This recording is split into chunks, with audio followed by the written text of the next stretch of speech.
All right, Sam, is it okay if I go ahead and kick us off officially? I think that sounds great. All right, great. Let's do it then. Well, good afternoon, everyone, if you are on the East Coast, and good morning if you are on the West Coast or somewhere in between. Thanks for being here for today's Bloomerang webinar, The Case for Integrated Planning. And my name is Stephen Shattuck, and I am the Chief Engagement Officer here at Bloomerang, and I'll be moderating today's discussion. And just a couple of housekeeping items before we begin. I want to let everyone know that we are recording this presentation, and we'll be sharing that recording as well as the slides with you later on this afternoon. So if you have to leave early perhaps, or if you want to be able to review the content later on or share it with a friend or coworker, you'll be able to do that. Just look for an email from me later on this afternoon with all those goodies. As always, please feel free to chat in any questions that you may come up with along the way. I'll see those, our guest speaker will see those, and we're going to try to save just as much as time as possible at the end for Q&A. So don't be shy. We'd love to make this as interactive as possible. And you can follow along on Twitter today if you are a Twitter type person, hashtag Bloomerang, and our username is @BloomerangTech. And if you are listening today via your computer speakers, if you have any trouble, it's usually a little bit better quality by phone. These webinars tend to only be as good as your own internet connection, and dialing in by phone usually takes that out of the equation, which is nice. So if you have any trouble, just refer to that email from ReadyTalk and switch over to audio mode via phone if you can and you're willing to do that. We'd appreciate it. And just in case this is your first Bloomerang webinar, I just want to say a special welcome to you folks. We always have some first-timers here. If you don't know Bloomerang, if you're not familiar with us, in addition to providing these webinars every week, we also offer donor management software. So if you are interested in that or perhaps in the market, you can check us out. You can even download a quick video demo and get a nice tour of the software. You don't even have to talk to a human being if you don't want to first. So check us out. We'd love for you to learn more about us later on. But for now, I'm really excited to introduce today's guest. We have Sam Frank joining us. Hey, Sam, how's it going? It is going well so far, but of course I haven't said anything wrong yet. No, you'll be great. I'm really excited for this. If you guys don't know Sam, Sam runs a really great his own webinar series over on forgood.org. It's possible you've attended some of those webinars in the past. He's kind of takes my role, what I'm doing today, and it's kind of fun to hear him be on the other side and actually be the speaker for once. So that's going to be really cool to see. Sam's a great guy. I got a peek at his slides earlier this week. I'm really excited for you all to hear the content. A little bit about Sam. I just want to brag on him real quick before I hand things over. He's got his own consulting practice, Synthesis Partnership, where he helps out nonprofits with strategic planning and organizational development. There he's worked with a lot of nonprofit organizations, all shapes, all sizes, loves to serve arts and culture, social justice, healthcare, education, lots of those worthy causes.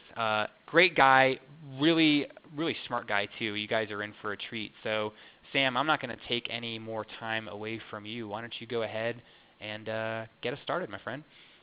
Well, if you have to, Stephen, I was enjoying listening to that. So, but it is a pleasure to be on this end of the conversation after more often being a host every week for the last 7 years on the For Good webinars. But here we are, and let's focus on why we're here today.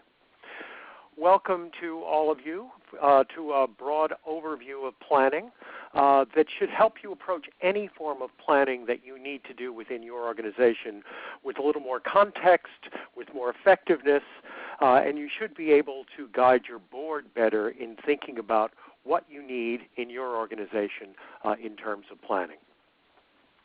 So what we are going to talk about today, and what I hope you will walk away with, is how to think about planning comprehensively. Many times I hear the term strategic planning being used, and people, or master planning, or program planning, and sometimes people actually don't mean the same things as each other when they say that.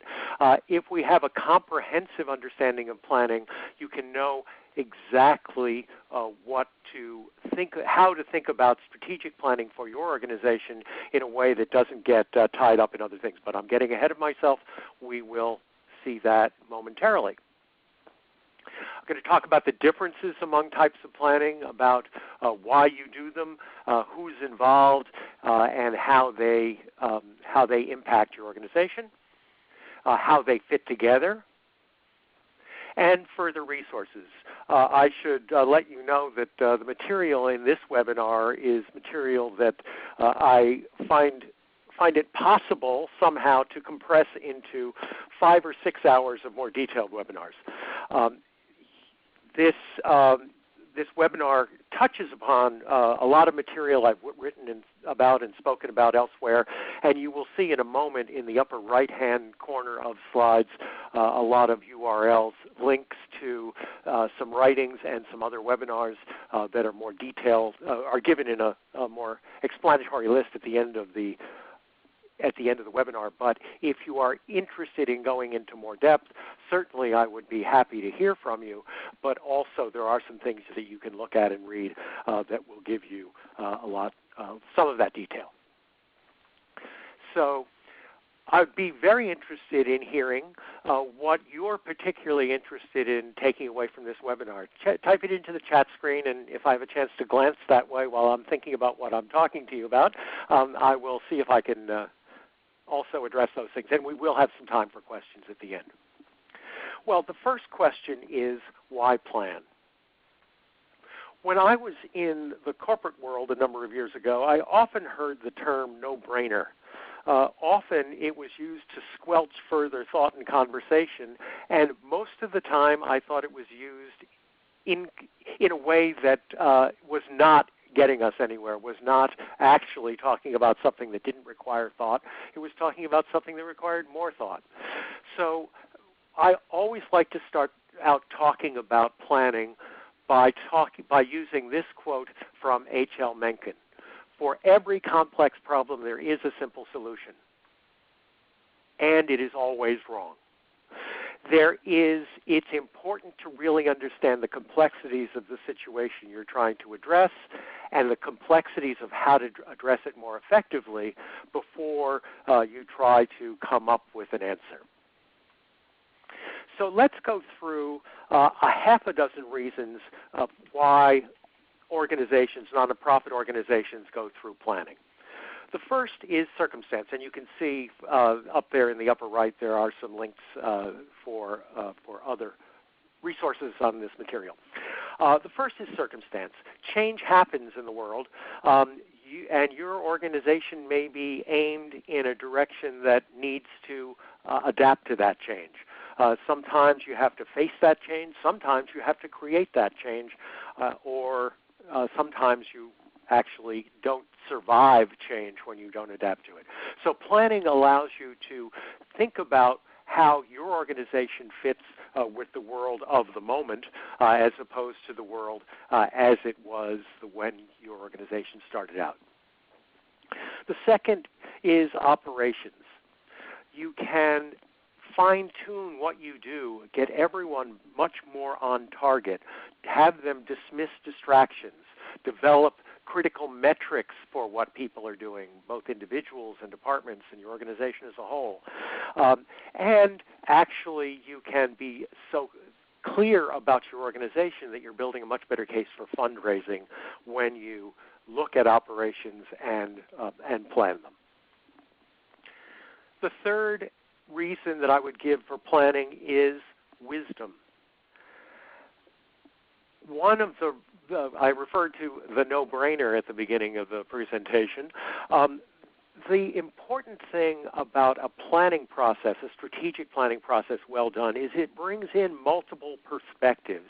It brings in thought from people who aren't normally in a management or governance conversation, and allows you to see what you know from a different perspective. It can be extremely helpful to get out of your comfort zone as you run your organization and see that certain things that you thought were obvious actually are a little off target, or at least are not understood by your stakeholders, and maybe need a little effort from you to clarify or change course.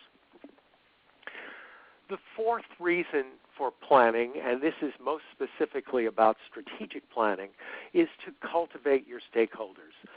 Empower your stakeholders through a transparent process that includes them and gets them involved in the organization. I always say that a good strategic planning process using, among other things, surveys for the people that you don't normally have direct contact with, everyone is pulled just a little closer in to involvement with the organization. The people who are marginally involved are a little more involved. The people who are pretty much involved now can get more so. And in fact, you are cultivating interest in your organization, and you are also building connections and enthusiasm for prospective donors as well as prospective users of your organization. Whoops. Have to get used to that arrow. The fifth reason is organizational development. By going through a strategic planning process, actually any of these planning processes I'm going to talk about really develops internal leadership.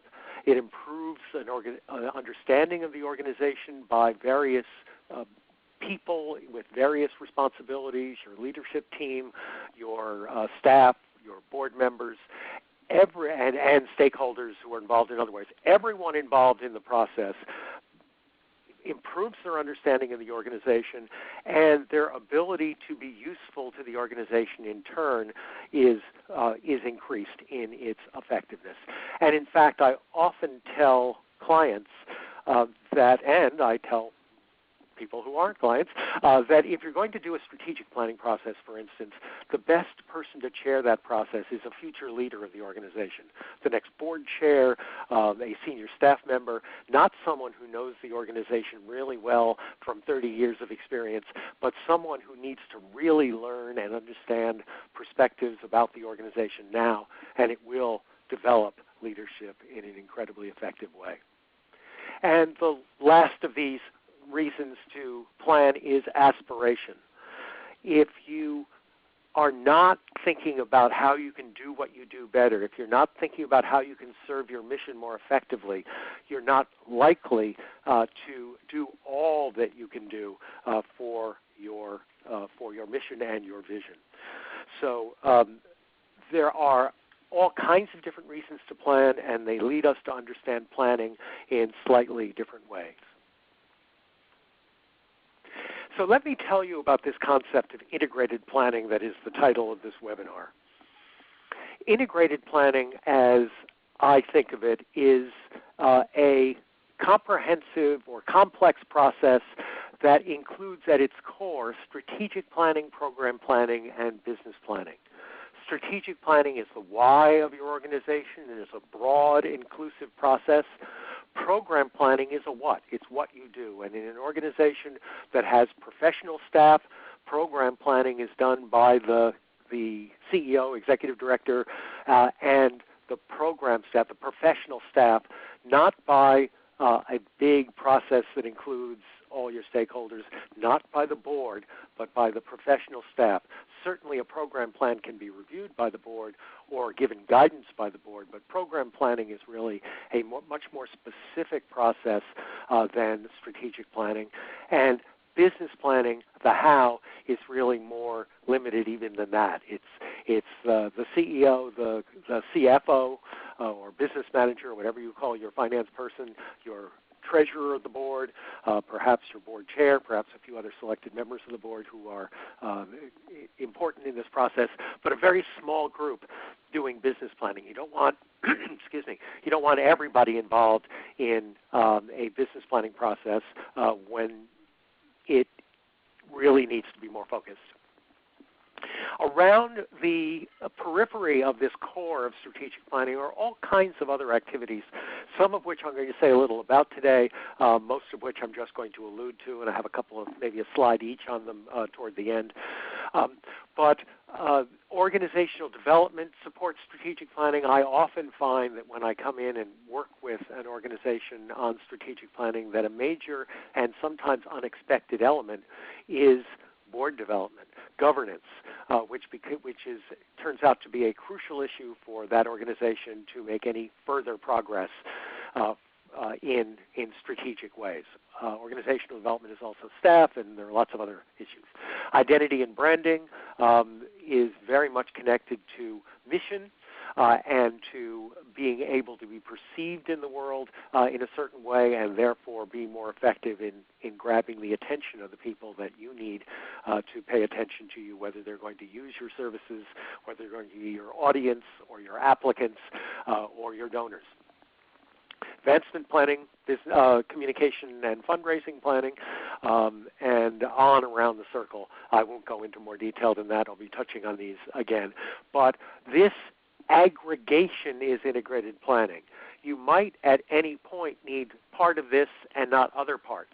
You can also start anywhere. Here's a little diagram broken up a little more about the planning cycle. And depending on what situation your organization is in, you might most need right now to do business planning, or you might most need right now to do program planning. The trick is not to let those things stand on their own for too long, but to do a cycle so that you're always thinking about these aspects of planning from different directions and all of these interdependent areas. So let's look at the structure of planning. And there are a lot of moving pieces. There are a lot of ways to be ineffective in planning, but with attention to details, there are a lot of different ways to do it well. All of these ways, I would contend, involve connecting resources to mission. And all of planning is about that connection. Once down in the left-hand corner along with resources are activities. The resources determine what kinds of activities you can afford to do, but not necessarily what kind of activities are most effective for mission. For that, you need strategic planning. And strategic planning is a process of looking at mission and building from mission to goals, mission-based goals, broad mission-based goals. And again, this is going to be very brief because there are a lot of detail that I can't get into, but those webinars listed in the upper right-hand corner will go into it more deeply. But you need to start with mission. What goals will support your mission? What strategies will support your goals? What activities with specific outputs will support those strategies? When you can put those together, you have a strategic planning process, complete with, as you will see, often referred to outputs from activities and outcomes. If you see this question of outputs versus outcomes and need to think about what that means, outcomes come in a hierarchy. The strategies in your strategic plan are outcomes of the activities and their outputs. The goals are the outcomes of successfully achieving your strategies, and your mission is the ultimate outcome for your organization, and that is a product of achieving the goals you have set for your organization based on that mission. Let's look at the other forms of planning and how they fit in with this nexus. First of all, business planning is really concerned with resources, activities, and outputs. You'll notice that resources are not inside the strategic planning oval, not that they're not relevant. All of this is relevant to each other, but usually you're talking, you evaluate what resources you have to pursue the strategic plan as you go along in the planning process, kind of separately, and it might be at the end after you've established all your strategies and measurable action items. You then begin to look at them and prioritize and understand, and this is a smaller group, understand actually how you can go about this. But a business planning process specifically looks at those elements together. Program planning is really looking at a slice of strategic planning, the activities, outputs, strategies, and goals, but only within the program areas. Certainly mission should be a part of that, but it's only the program areas. It's not your infrastructure, your fundraising, governance, finance, other kinds of issues that determine whether your management of the organization can be successful. This is program planning focuses on programs alone. And there are a lot of other ways to look at planning. But as I said, all of them corral these elements that we're talking about. You may come across something called a logic model, which really talks about how resources and what you do with those resources can produce outcomes, and what logical connection there is in what you say you're going to be doing. Or theory of change, which looks at the outcomes you're trying to achieve and what outputs would actually affect that. I'm not going to go into detail on these. There are a lot of other ways of looking at things, but the main idea to draw away from this set of diagrams is that all of this is connected. All of this starts with mission and is really about the connections of what you can do, the activities and their outputs, and mission, what you're trying to achieve. If you don't connect them through, oops, I see I have a little typo on that one, but if you don't connect them through this sequence, you're likely to have all kinds of stray, unfocused activities that sound like a really good thing but aren't mission-driven. And you're likely to not serve your mission as effectively as you might want to. So how do you set up a planning process, the structure of a planning process? There are 5 components, really, in the way that I look at a planning process. First is preparation, where you decide what this planning process is going to be about, how long it's going to take, who's going to be involved. If there is a consultant, you have to be clear about what the consultant is going to do and what you are going to do as an organization.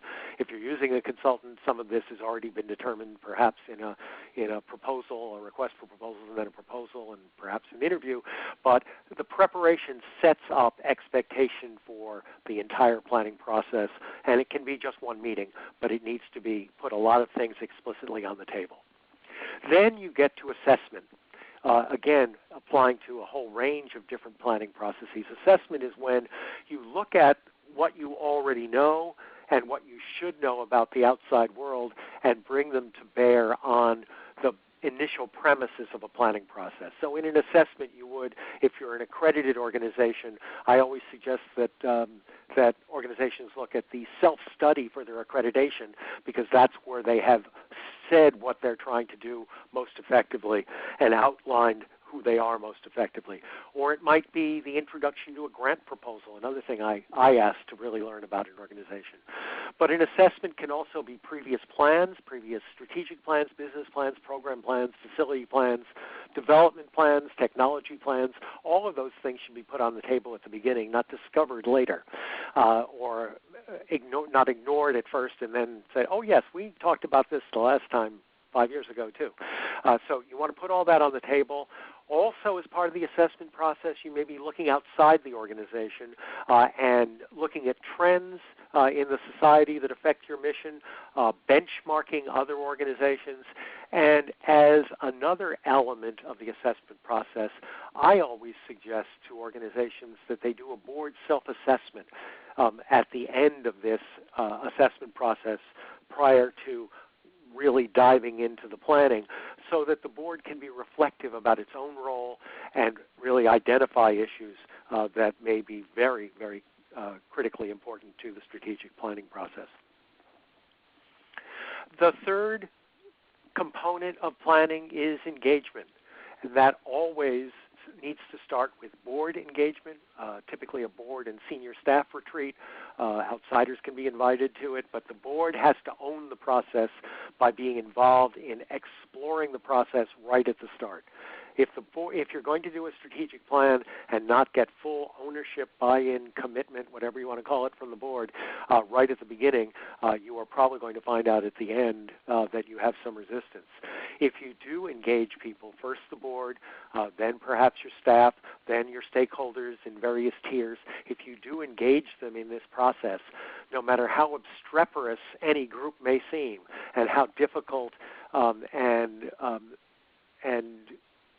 contrary any elements of your organization might seem, this planning process I have seen time and again, by engaging people, listening to them, letting them say what's on their mind, and letting them know that their thoughts are being involved, being engaged in the process, included in the process, does wonders. And I can talk about that in more detail, and there are a lot of other materials other even than those links listed in the upper right-hand side of the screen that I can offer you about engagement. The next piece is then, and only then, plan development. This is when you develop your mission-based goals. You've talked about mission in perhaps even in the assessment stage and certainly in engagement, but in the plan development you connect that mission through mission-based goals, strategies to achieve them, and begin to develop measurable action items. And finally, implementation. Strategic planning has a reputation, as does business planning and program planning, of being an exercise where you come up with all kinds of great ideas, put them down on paper, and put them on a shelf. Implementation is the second process. Once you've developed the plan with metrics, you then need to implement it, monitor it, track it. It is at the end of the planning process, you have a transition to implementation. It's not the end, but as they say in higher education, it's a commencement of the next phase, and then you begin all over again. So the points of integration in these different planning processes, most particularly strategic planning, program planning, and business planning, but some of the other processes as well, are in assessment. Assessment, because you can do multiple kinds of planning in parallel at the same time. And I've done that with clients, simultaneously done strategic planning, and with the professional staff done some program planning, and alongside that with the CEO and CFO, some business planning. The assessment is one place they all come together. You're gathering information that really affects all of these different kinds of thinking in these different processes. Engagement is more specifically about strategic planning, engagement in its broad sense.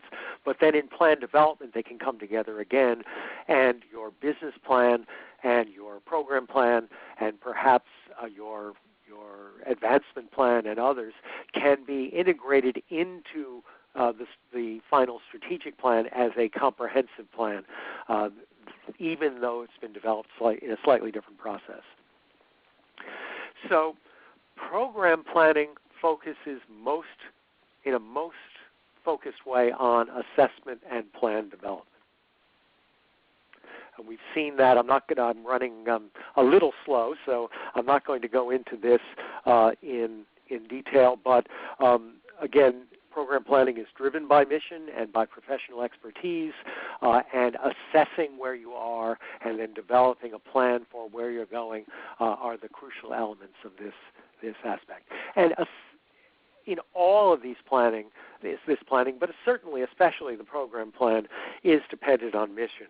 Here are 3 mission statements that I think are particularly useful from 3 different clients. And mission statements is another webinar I do. I didn't list the webinar here at only the Critical Issues article, but there is another webinar in the For Good archive on mission statements. A mission statement should give you a sense of direction for the strategy of the organization and tell you whether you succeed.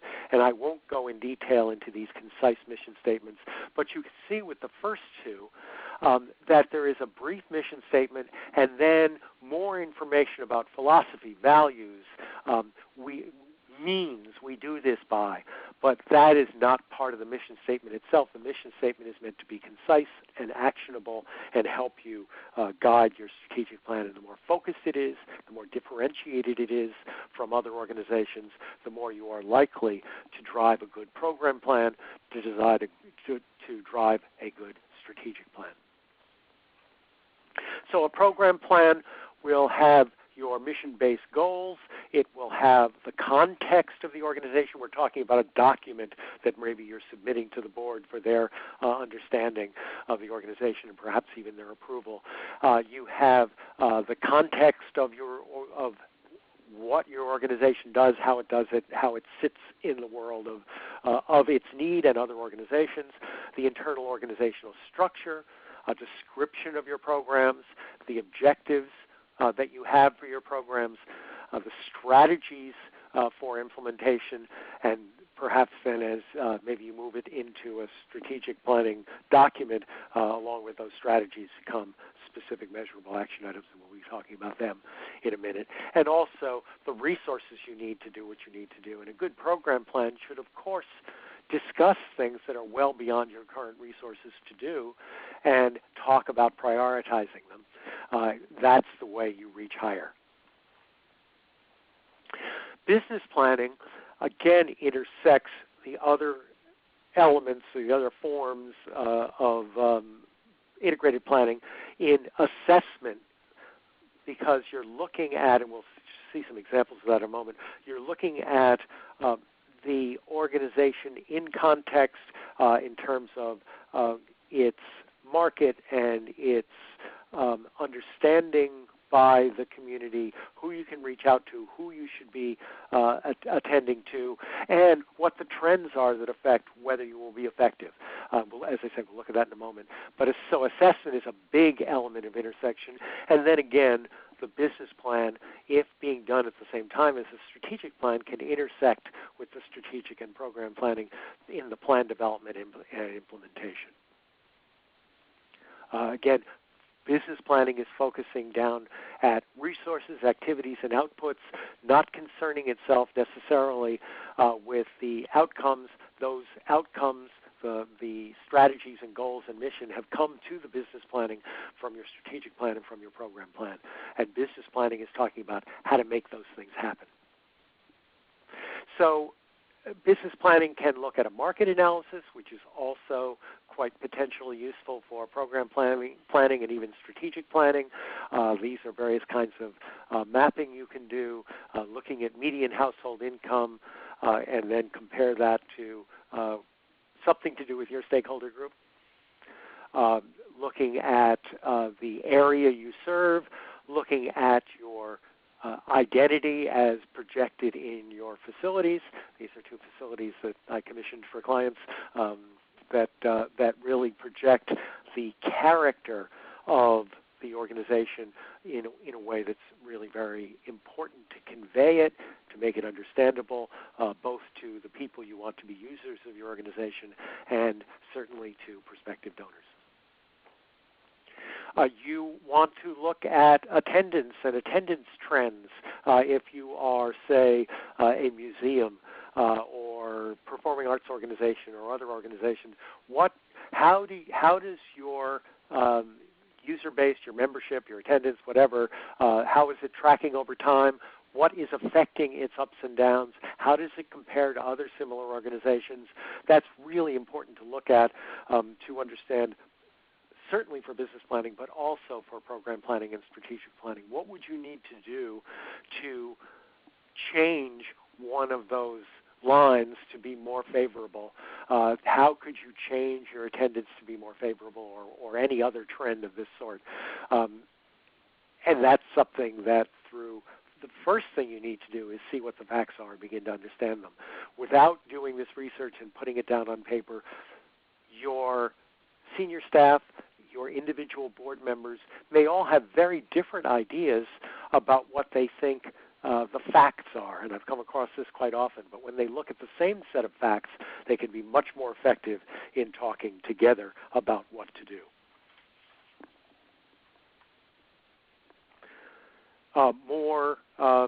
More documentary data in terms of your facilities, in terms of what you pay your staff.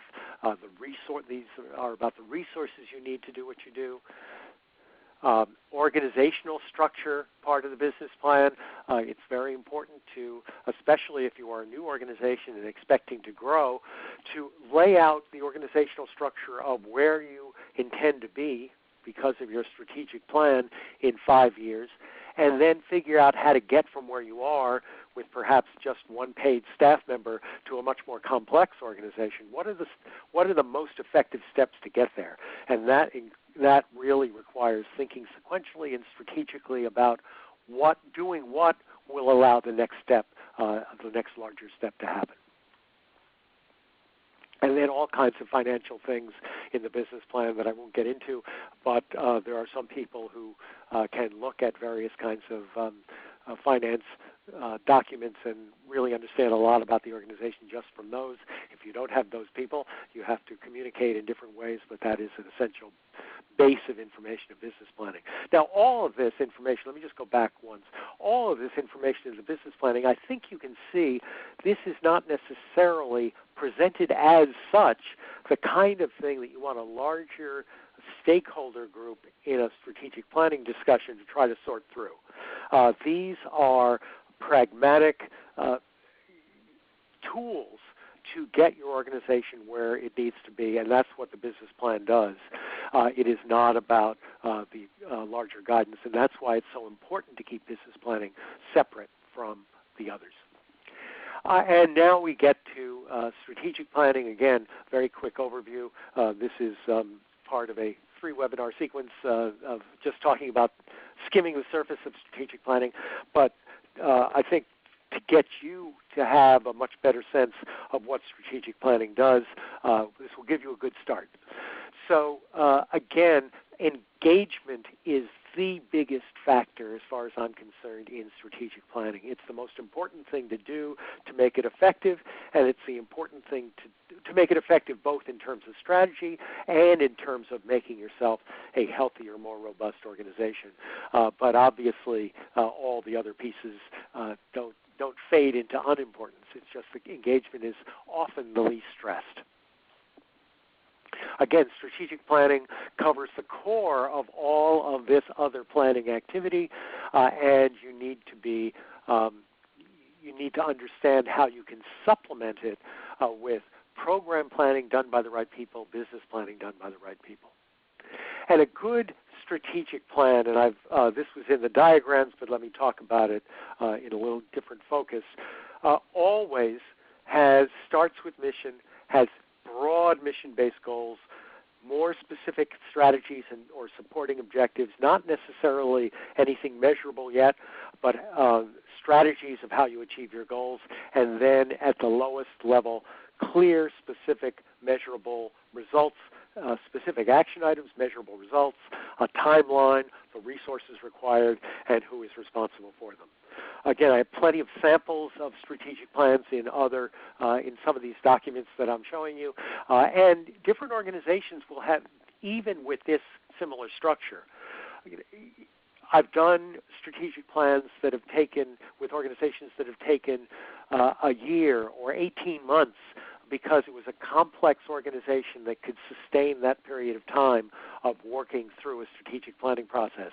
I've also worked on a strategic plan with an organization in somewhat dire straits and really needing to figure out what to do to make it self-sustainable. I've done that over the course of a retreat during a weekend and come up with a plan that would get the organization from then to 6 months from them, at which point they can think about a more detailed strategic plan to carry them further forward.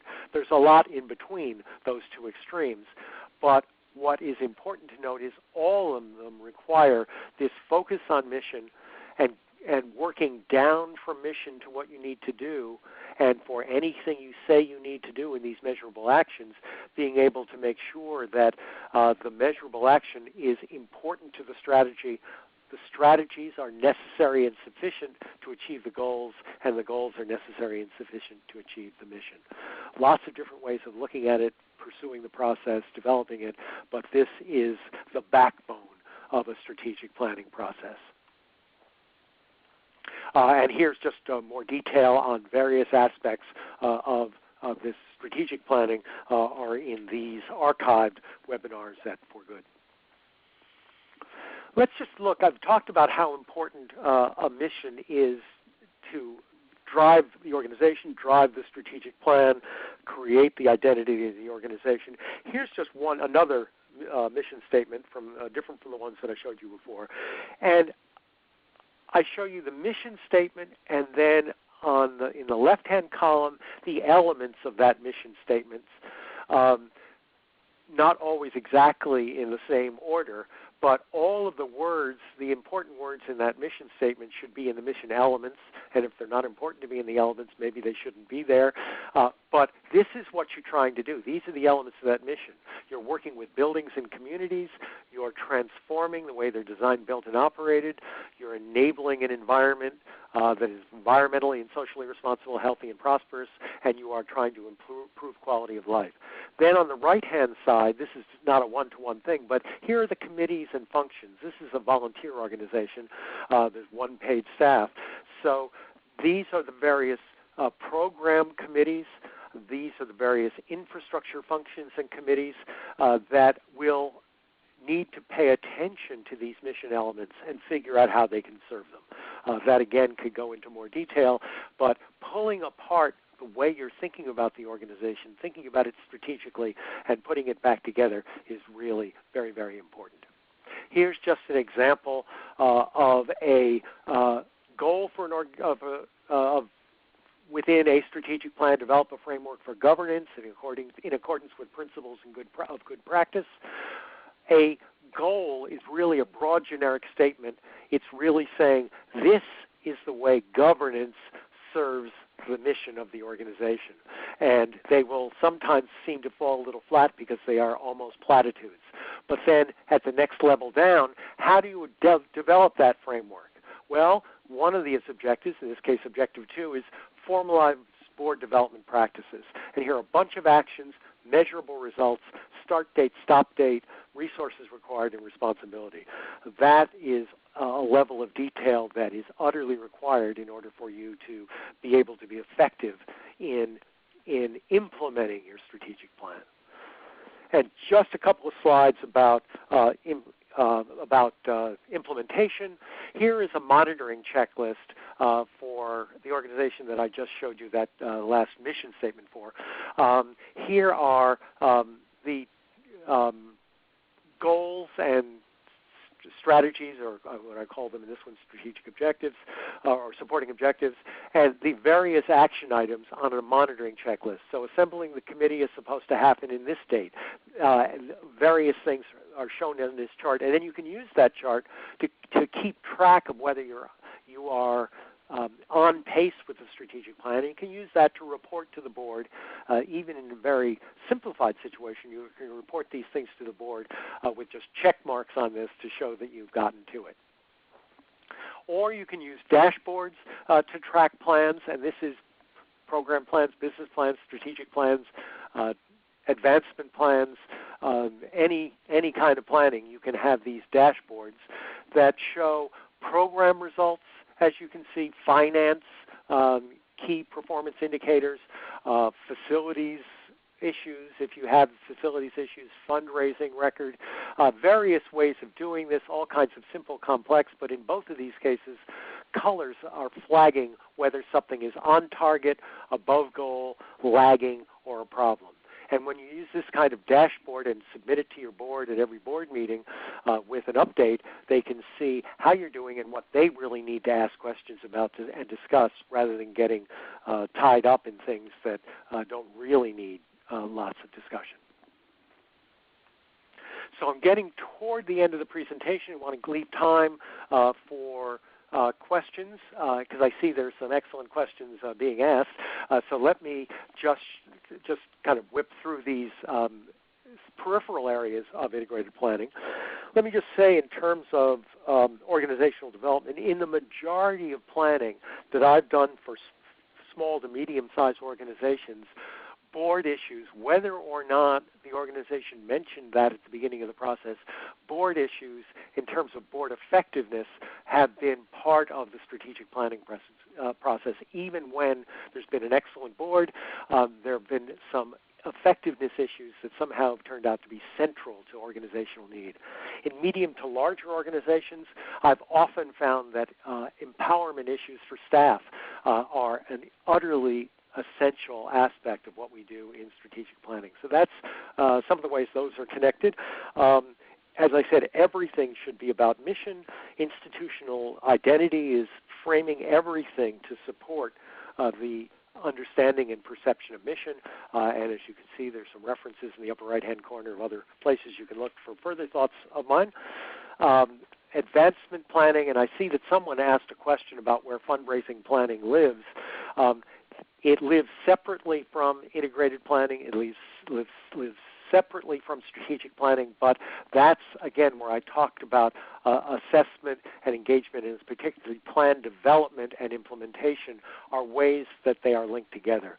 So what I often talk about in these subsidiary areas of planning, fundraising planning, development planning, communication planning, human resource planning, technology planning, all of these things can be part of an annual plan that is put together by the people who are the department that is serving these purposes, if there is a department, or by the individual responsible.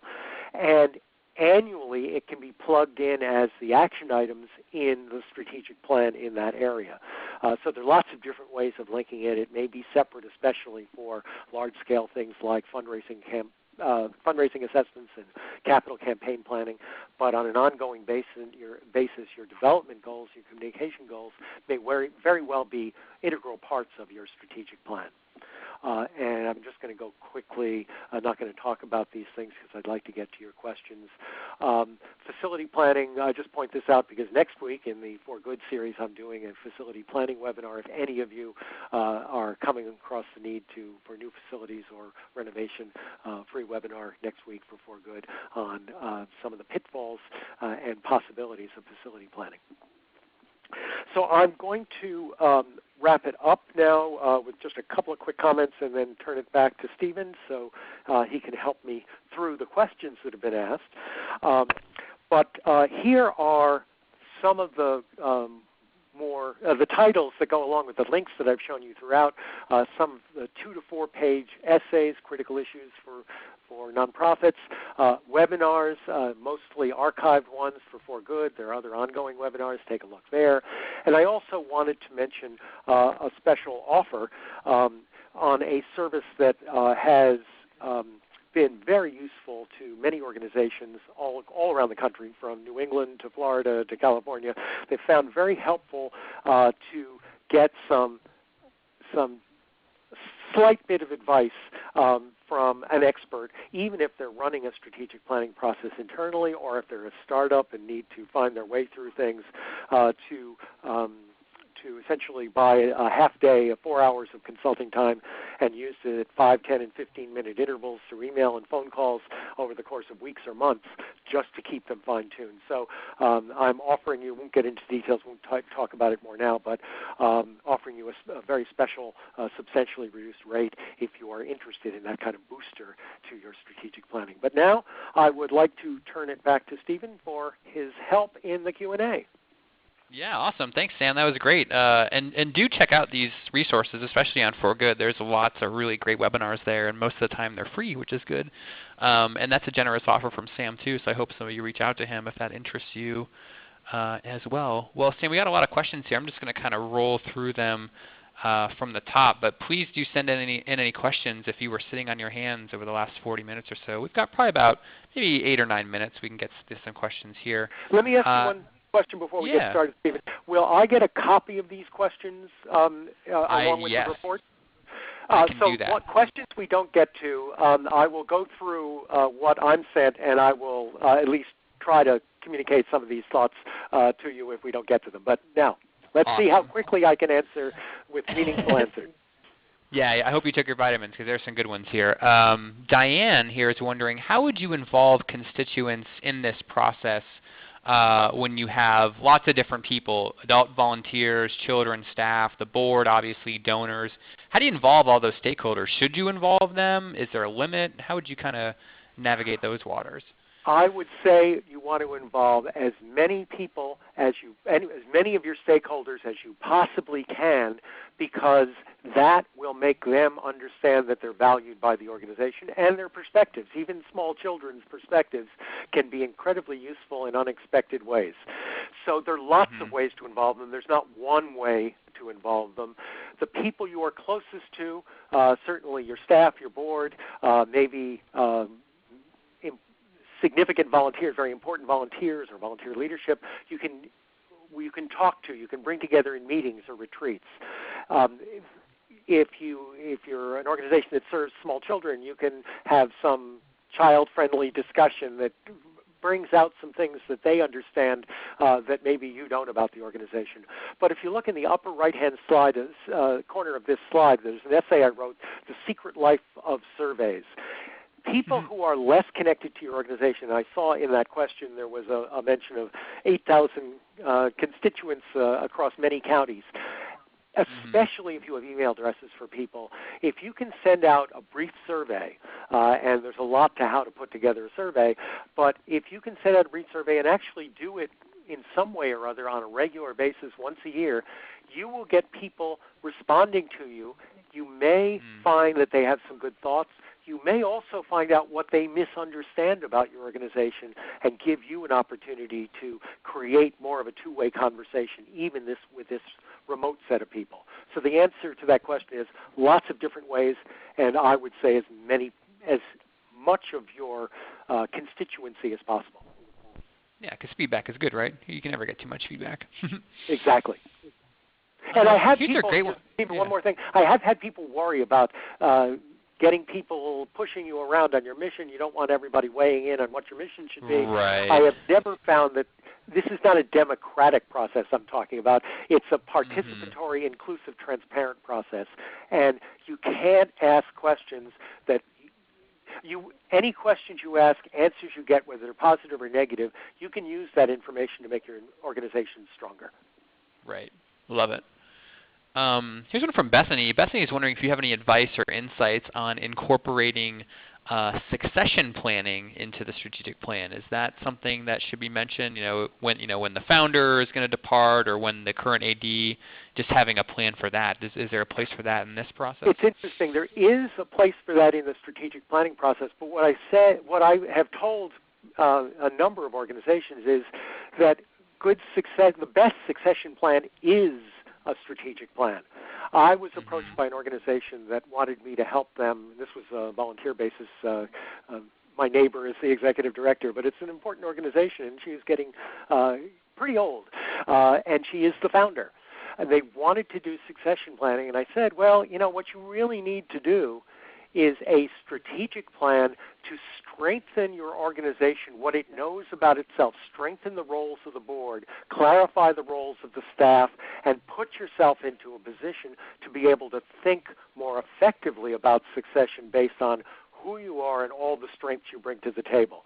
And yes, there can be elements of succession planning within the strategic plan, but when people mention succession planning, often they are doing so without the support of a really detailed and effective organizational plan, strategic plan, program plan.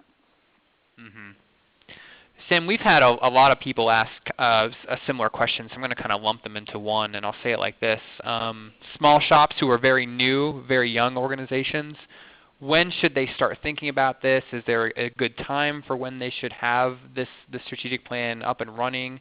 At what point should an organization have that on their radar, and if they're maybe a year old or less than a year old?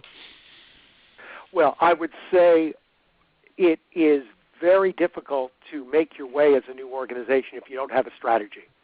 And I'm not talking about doing a 6-month strategic planning process, or perhaps even a formal strategic planning process if you have a very new startup organization. But you need a strategy, and you need strategic thinking by whoever's involved, even if it's just a board with no staff.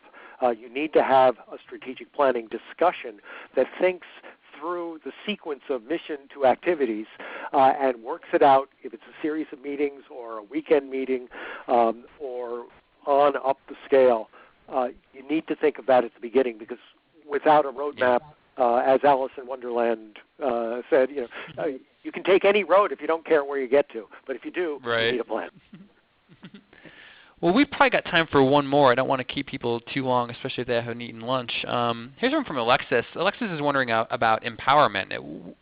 Does language or policies that directly relate to employee empowerment and perhaps employee growth and upward mobility and things like that, should that be mentioned in the plan? Is there a place for it there somewhere?